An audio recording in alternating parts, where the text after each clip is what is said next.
అవిద్యా స్వరూపిణి. ఆమెనే విద్య. విద్య అంటే తెలుసుకునేది, అవిద్య అంటే తెలియబడనిది. విద్యా విద్య తెలుసుకునేది, తెలియబడనిది తానే. చీకటి వెలుతురు తానే. చీకటి వెలుతురుగా రెండుగా కనబడతాయి కానీ యథార్థంగా అది ఒకటే. అలాగే విద్య అవిద్య ఈ రెండు స్వరూపాలు కూడా అమ్మవారి. మహాకామేశ నయన కుముదాహ్లాద కౌముది. మహాకామేశుడు. మహాకామేశుడు అంటే శివుడు కాదు, మూల ప్రకృతి కంటే ముందున్నటువంటి వాడు కదా, అవ్యక్తమైనటువంటి మూర్తి మహాకామేశుడు. మనం కూడా మహాకామేశుడి సంతానం కాబట్టి మహాగణేశుడం. ఆయన మహాకామేశుడు, మనం మహాగణేశుడం. మహాకామేశ నయన, మహాకామేశుడు అనేటువంటి వాడి కళ్ళకి, అసలు మహాకామేశుడు ఎటువంటి వాడు అంటే ఆయన ఆకారం లేదు, ఆయనకి నయనం ఉంటుంది, కళ్ళు ఉన్నాయి.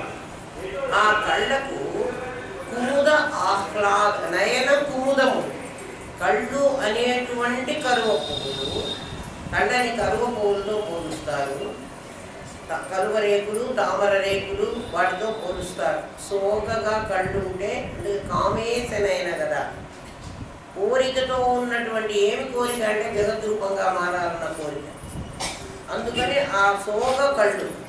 కుముదము, కుముదములు అంటే నల్ల కరువలు.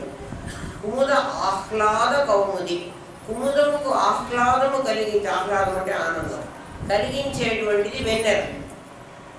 ఈ అమ్మవారిక సద్రూపమైనటువంటి మహాకామేశుడు అనేటువంటి ఆయన కళ్ళకి, నల్ల కలువల లాంటి కళ్ళకి, కళ్ళనేటువంటి కలువలకి ఆనందం కలిగించేటువంటి చంద్రిక వంటిది. కలువలకి ఆనందం కలిగేదే చంద్రకాంతి. అంటే మహాకామేశుడికి ఆనందం కలిగించేటువంటి చైతన్య శక్తి ఈమె. శక్తి లేకపోతే కలువ పువ్వులు వడలిపోతాయి. శక్తి ఉన్నప్పుడు ఆ పెటల్ ఎట్లా ఉంటుంది, స్టిఫ్గా ఉంటుంది. శక్తి పోతే వాడిపోతుంది. మనం తల్లో పెట్టుకున్నప్పుడు పువ్వులు ఫ్రెష్ పువ్వులు అనుకోండి, వాటిల్లో ఒక శక్తి ఉంటుంది. ఎట్లా ఉంది శక్తి అంటే వాసన కాదు, పువ్వుల్లో లైఫ్ అంటాం మనం. వాడిపోతే లైఫ్ పోయింది అంటాం.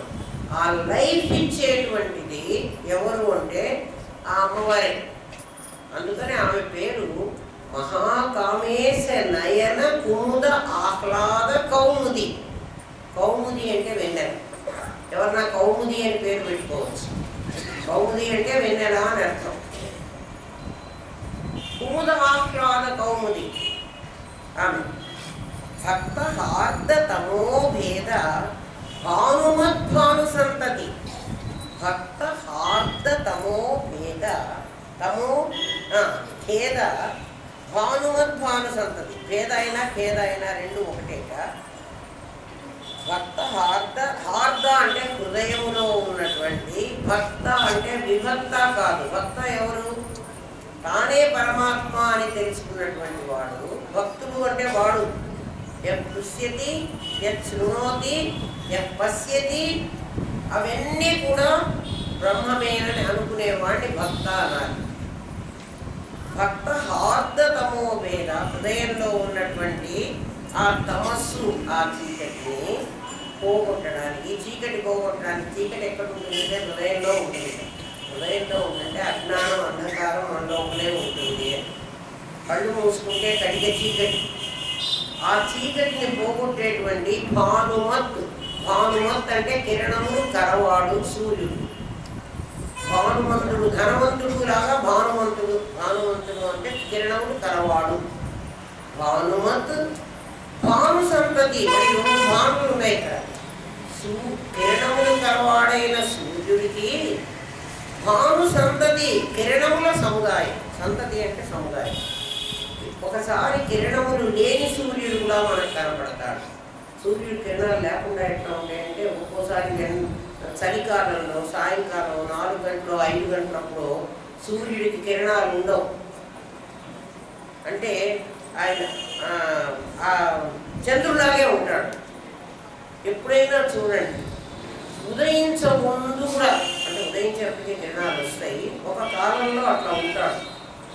కిరణాలు లేని సూర్యుడిని మనం చూడవచ్చు, చంద్రులాగా ఉంటాడు.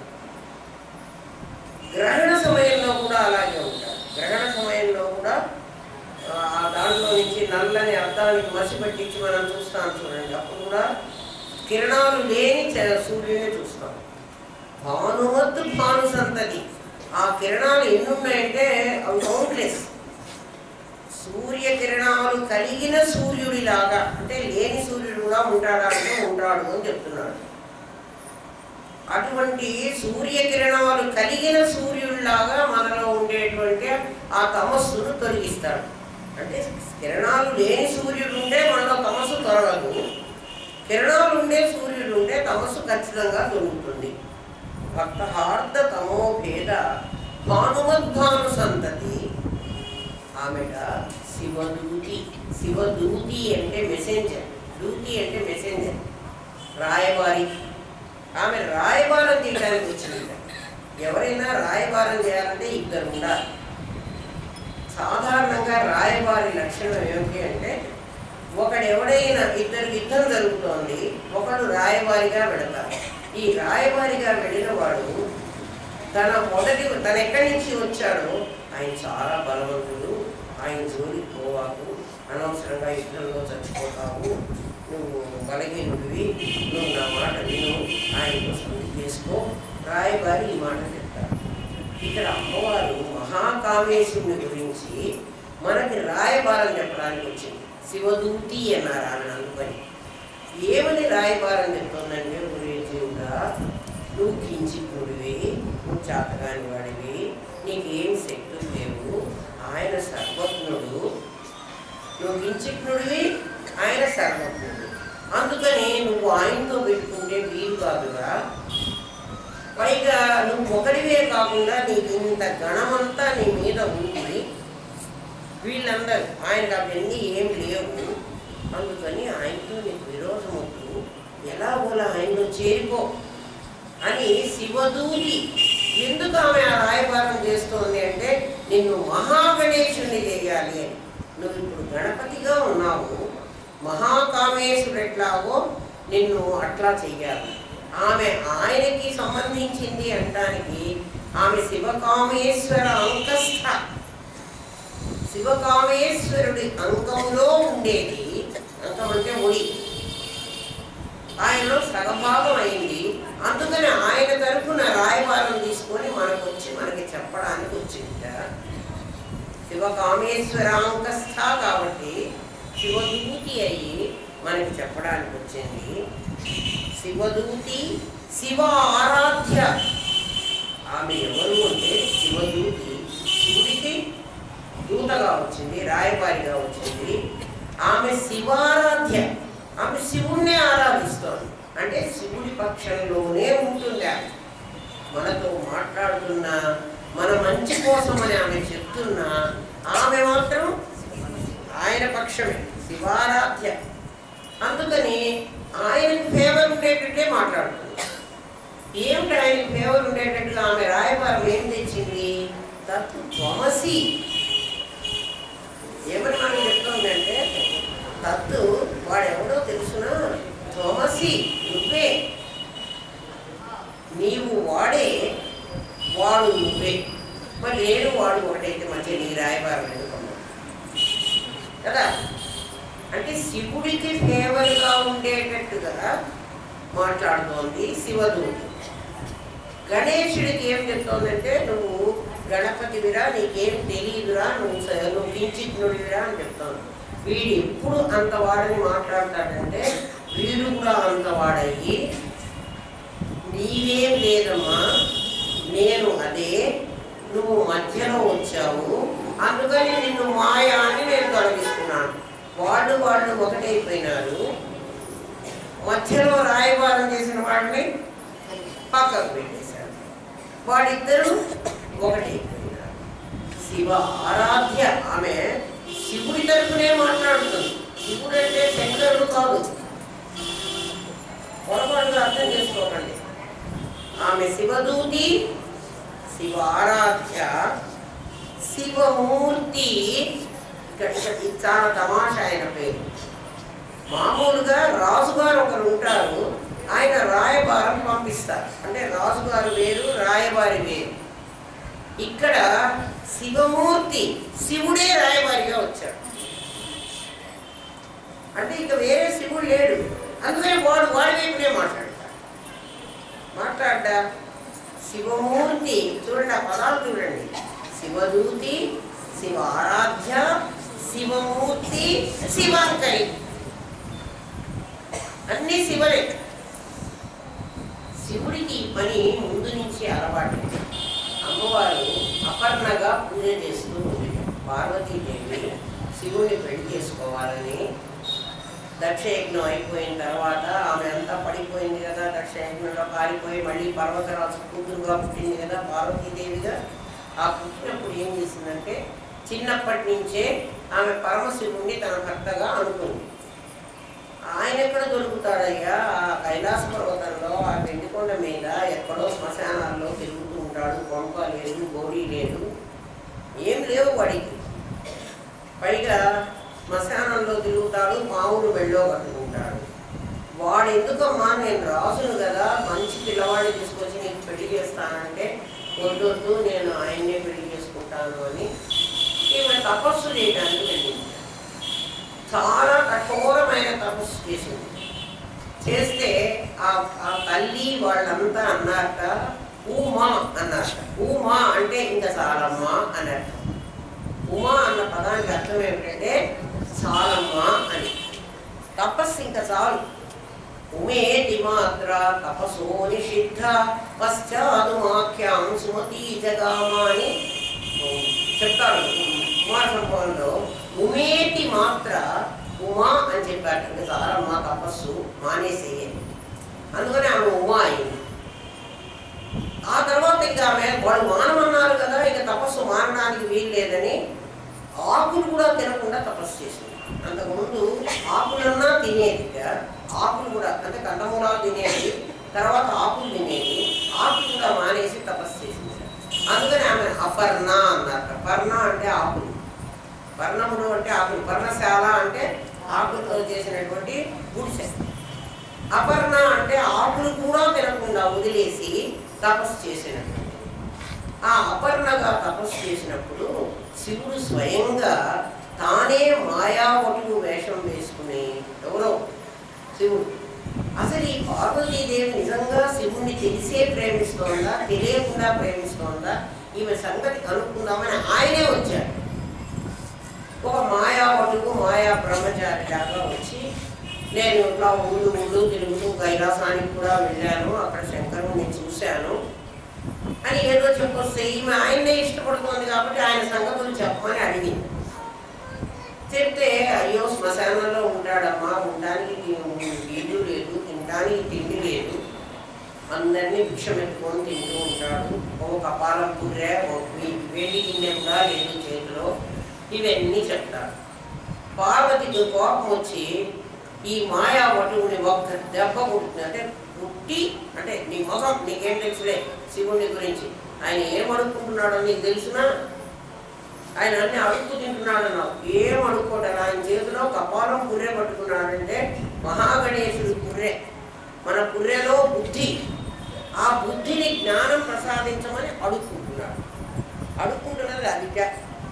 బిచ్చమడిగేది భక్తి, బదులు ఇచ్చేది ముక్తి. భక్తి అడుక్కుంటున్నాడు కానీ ఆయన ఏం అడుక్కోవట్లేదు. అట్లా చెప్పి ఆమె ఆ మాయా బ్రహ్మచారిని ఒకసారి బిదల్చుకుని, పుట్టి అని అనలేదులే, బిదల్చుకొని ఆయన దగ్గర నుంచి వెళ్ళిపోతుంది కదా. శివుడు పార్వతి చేయి పట్టుకుని శివుడు అయిపోయినాడు. ఇప్పుడు పార్వతి అటు కదలలేదు. అంటే తను ఎవరినైతే ప్రార్థిస్తుందో వాడే ఇక్కడ వచ్చాడు. ఇట్లా రావడం వాడికి అలవాటే. ఈ సంగతి జీవుడికి తెలుస్తావు. అందుకని అమ్మవారు వచ్చింది అనుకుంటాడు. ఈ అమ్మవారు రూపంగా వచ్చింది ఎవరు అంటే ఆమెనే, శివమూర్తి. అందుకని శివమూర్తి అన్నారు ఆమె. అంటే శివుడి ఆకారము ధరించి పార్వతీదేవి లాగా వచ్చింది. శివంకరి, ఆమె శివంకరి, శివప్రియ, శివుడికి ఇష్టమైనది. ఎవరికి శక్తి ఇష్టం కాదు. శక్తిహీనంగా పడుందామని ఎవడైనా అనుకుంటాడా? మనం అందరం డబ్బుల కోసం ప్రయత్నం చేస్తున్నామే. ప్రతివాడు కూడా నాకు ధనం కావాలి అని ప్రయత్నం చేస్తాడే. ఎందుకంటే ధనమే నీకు బలం. డబ్బులు లేకపోతే నీకు బలం ఉండదు. శక్తి అదే. అందుకే శక్తివంతుడు అన్నట్లే ధనవంతుడు అంటున్నారు. ఆ శక్తి కోసం మనం అందరం ప్రయత్నం చేస్తున్నాం. శక్తి కావాలి, శక్తి లేకపోతే, కాబట్టి శక్తిని ప్రేమిస్తున్నాం. ధనం కావాలి, ధనాన్ని ప్రేమిస్తున్నాం. శివప్రియ, శివపర, శిష్టేష్ట, శిష్ట పూజిత, ఇవన్నీ మామూలు నామాలు. శిష్టేష్ట, శిష్టాచార సంపన్నులను ఇష్టపడేది. శిష్టాచార సంపన్నులు అంటే సదాచార సంపన్నులు. క్షుత్పిపాసామరాం జ్యేష్ఠం అలక్ష్మీం నాశయామ్యహం. క్షుత్తు, పిపాస, మాలిన్యము, ఇవన్నీ జ్యేష్ఠాదేవి లక్షణాలు. జ్యేష్ఠాదేవి ఎవరు? దరిద్రం పెద్దం. ఆమె లక్షణాలు ఎవరైనా ఇష్టపడతారా? ఇష్టపడరు. మరి ఎవరు ఇష్టపడుతున్నారు? శిష్టేష్ట. అమ్మవారు ఎవరిని ఇష్టపడుతుందంటే శిష్టులను ఇష్టపడుతుంది. శిష్ట పూజిత. ఎందుకు ఇష్టపడుతోంది అంటే శిష్టుల చేత పూజింపబడుతోంది. సదాచార సంపన్నుడు పూజిస్తాడు, గౌరవిస్తాడు, దేవుడు ఉన్నాడని నమ్ముతాడు. నాస్తికుడు కానివాడు. నాస్తికుడు అంటే నాస్తి, నాస్తి, అస్థి లేదు. అస్థి లేదు అని గ్రహించాలంటే అస్థి ఉంటేనే గ్రహించేది. చచ్చిన వాడు ఎవడైనా అది ఉందా లేదా అని చెప్పగలడా? బతికిన వాడే కదా చెప్తాడు. బతికి ఉన్నాడు అంటే ఉన్నాడు అన్నది ఉన్నది కదా వాడి దగ్గర. ఆ ఉన్నది అని ఎవరైతే తెలుసుకుంటున్నాడో వాడు మాత్రమే మాట్లాడగలడు. లేదన్న వాడు ఇంకా మాట్లాడలేడు. మరి శిష్టుడు అంటే ఎవడైతే దేవుడు లేడు అంటున్నాడో వాడు నేను కూడా లేనని ఒప్పుకోవాలి. ఎవడన్నా దేవుడు లేడు అని అన్నాడు అనుకో, ముందు నేను లేనని ఒప్పుకోవాలి. వాడు అనుకుంటున్న దేవుడు ఎవరంటే మనం గుళ్ళో చూసినటువంటి బొమ్మదేవుడు. ఆ దేవుడు నేను కూడా లేడనే చెప్తున్నాను. దేవుడు అంటే వసతి, దివ్యతి, అది బాగా గుర్తుపెట్టుకోండి. వసతి ఉండడము, దివ్యతి ప్రకాశించడము, ఉండడము ప్రకాశించడము. ప్రతి వస్తువు ప్రపంచంలో ఉంటున్నది. ఆ ఉన్న వస్తువు తప్పనిసరిగా ప్రకాశిస్తోంది. అంటే ప్రకాశిస్తోందంటే కనిపిస్తోంది. అందుకని శవం కూడా ఉన్నది అంటున్నాం. ఉన్నది అంటే భగవంతుడి లక్షణం. మరి ఎవడైనా దేవుడు లేడు అన్నారంటే ఉన్నది లేదు అని గ్రహించడానికి నేను ముందు ఉండాలి కదా. నేను లేకపోతే అది ఉన్నదో లేదో నాతో చెప్తాడు. ఈ ప్రపంచం నేను ఉన్నానో నాకు చెప్తుందా? చెప్పట్లేదు. నేను చూస్తే నాకు ప్రపంచం కనిపిస్తుంది. లేకపోతే ప్రపంచం ఉందని అది చెప్పలే. ఎందుకని? అది జడం. చైతన్యం నేను. నేను ఉంటేనే ఈ ప్రపంచం ఉన్న తాగలిగిన మీద నిఖిలము కలదు. నేను లేకపోతే నాకేం లేదు. మనం నిద్రపోతే ఏముందా? మనం నిద్రపోతే ఈ ప్రపంచం కనపడుతుందా? కనపడుతుంది. శిష్టేష్ట, శిష్ట పూజిత, శిష్ట, శిష్టుల చేత. శిష్టులు అంటే ఆస్తికులు, వేదాన్ని అంగీకరించేవాళ్ళు. వేదం అంగీకరించడం అంటే పరమాత్మను అంగీకరించేవాళ్ళు. శివ వేద్య, శివా విద్య. శివ అంటే అర్థం ఏమిటి అంటే వేద్య, తెలుసుకొనదగినది. శివ అంటే తెలుసుకొనదగినది విద్య. అందుకని శివ అనేది అబ్బాయి పేరు, శివ అన్నది అబ్బాయి పేరు. శివ అంటే సత్తు, శివ అంటే చిత్. శివ శివ, సత్తు చిత్తు, వేద్య విద్య. శిష్ట పూజిత, అట్లా శిష్టుల చేత పూజింపబడుతుంది. ఎవరైతే వేదవాక్యమై వేదము అంగీకరించినటువంటి కర్మలను ఒప్పుకుంటున్నారో, ఎవరైతే వేదంలో చెప్పిన పరమాత్మ ఉన్నాడు అని నమ్ముతున్నారో అలాంటి వాళ్ళ చేత పూజింపబడేది. వాళ్ళని ఆస్తికులు అంటారు. అప్రమేయ, స్వప్రకాశ మనోవాచామ గోచర. అది ఎలాంటిది అంటే లలితా సహస్రనామం పూర్తయ్యేటప్పటికి మీకు భగవంతుడు అంటే ఎలా ఉంటాడో ఒక అవగాహన వచ్చి ఉండాలి. ఇంకా కూడా శంఖ చక్రాలు పట్టుకున్న వాడే దేవుడు అని కానీ, లేకపోతే కోదండం పట్టుకున్న వాడే దేవుడు అని కానీ, రాముడు అని గాను, లేకపోతే లింగాకారంగా ఉన్నవాడే శివుడు, పాముడు వెళ్ళ వేసుకున్నవాడు అనుకుంటే మాత్రం చాలా తక్కువ. అది ప్రతీకలు. శివుడు వేసుకున్నటువంటి వేషాలకి మనం వేషాన్ని బట్టి వ్యక్తిని గుర్తిస్తామా, వ్యక్తిని బట్టి వేషం ఏదున్నా వ్యక్తిని గుర్తిస్తే వ్యక్తి గుర్తు తెలుస్తాడు. మనం ఏదో సినిమాలో ఎన్టీ రామారావుని చూసాం మనం. వాడు ఒక చోట రిక్షారాముడుగా వేసి ఉండొచ్చు, ఒక చోట అయోధ్య రాముడుగా వేసి ఉండవచ్చు. మనకు వ్యక్తి తెలుసు కాబట్టి ఆ వేషం వేసిన వాడు ఎన్టీఆర్ అని మనం అనుకుంటాం కదా. వేషాన్ని బట్టి వ్యక్తిని గుర్తిస్తే మనం వేషాన్ని బట్టి వ్యక్తిని గుర్తిస్తున్నామంటే రాముడు, కృష్ణుడు, విష్ణువు అని భగవంతుడిని గుర్తిస్తున్నాడు. భగవంతుణ్ణి బట్టి ఆయన ఏ వేషం వేసినా కనుక్కుంటాము అంటే మాత్రం సత్తు, చిత్తు, ఆనందము ఆయన స్వరూపం. ఆ సచ్చిత్తులు నామ రూప క్రియ. సత్, చిత్, ఆనందం అనేటువంటి పరమాత్మ లక్షణాలు నామ రూప క్రియ అనేటువంటి 3 లక్షణాలుగా కనిపిస్తున్నాయి. అదే వ్యాపిని, నిన్న చెప్పుకున్న వ్యాపిని. అది అంటే సచ్చిత్తులను నామరూప క్రియలు వ్యాపించినాయి. అంటే అవే కనపడుతున్నాయి. అజ్ఞానేన ఆవృతం జ్ఞానం. అజ్ఞానము ఆ జ్ఞానాన్ని ఆవరించి అదే కనపడేటట్టుగా చేస్తోంది. చూడండి, అప్రమేయ పరమాత్మ వ్యవహారం చెప్తున్నాడు. ప్రమేయ అంటే ప్రమాణము చేత తెలియదగినది. ప్రమేయము అంటే ప్రమాణం చేత. ప్రమాణం ఏమున్నాయి మన దగ్గర అంటే మన దగ్గర 6 ప్రమాణాలు ఉన్నాయి. 5 ప్రత్యక్ష ప్రమాణాలు, 1 అనుమాన ప్రమాణం. మన దగ్గర ఉన్న వాటిలో ప్రత్యక్ష ప్రమాణం మన ఇంద్రియాలు, కళ్ళు, ముక్కు, చెవి, ఇవన్నీ ఈ జ్ఞానేంద్రియ పంచకం ప్రత్యక్ష ప్రమాణం. ప్రమాణము అంటే అర్థము దేన్నైనా కొలవడానికి వీలైనది. కొలవడానికి వీలైన దాన్ని ప్రమాణం అంటే. ఏ ప్రమాణంతో చెప్తున్నావు నువ్వు అంటే నా కన్ను నాకు ప్రమాణం, ఇది పెన్ను అని చెప్పాలంటే దేన్ని ఆధారం, ఇది కర్ర అన్నా అనుకో, మీరు ఒప్పుకుంటారా? ఒప్పుకో. ఎందుకని? మీ దగ్గర కన్ను అనే ప్రమాణం ఉంది. మీ కన్ను అనే ప్రమాణంతో దీన్ని చూసి ఇది పెన్ను అని మీరు అనుకుంటున్నారు. మీరు అనుకోగలరు, మీరు ఒప్పుకుంటున్నారు. నేను కర్ర అంటే నీకు కళ్ళు లేవా? ఏమన్నా కర్రలాగా ఉండి ఉండొచ్చు, కానీ ఇది మాత్రం కర్ర కాదు. ఎట్లా చెప్తున్నావు నువ్వు? నేను నా కన్ను అనే ప్రమాణంతో దీన్ని చెప్తున్నాను కదా.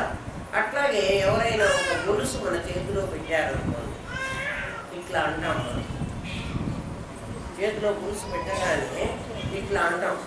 ఇట్లా అని వెంటనే ఇది 2 తులాలు ఉంటుందమ్మా అంటాం. లేదమ్మా 3 తులాలు ఉంది అని అమ్మాయి అందనుకో, 3 తులాలు ఉన్నట్టుగా లేదే, ఏమో లేదు, లైట్ వెయిట్లో 3 తులాలు చేశారేమో వాటి. కానీ ఇలా అంటే ఈ చెయ్యి ఇక్కడ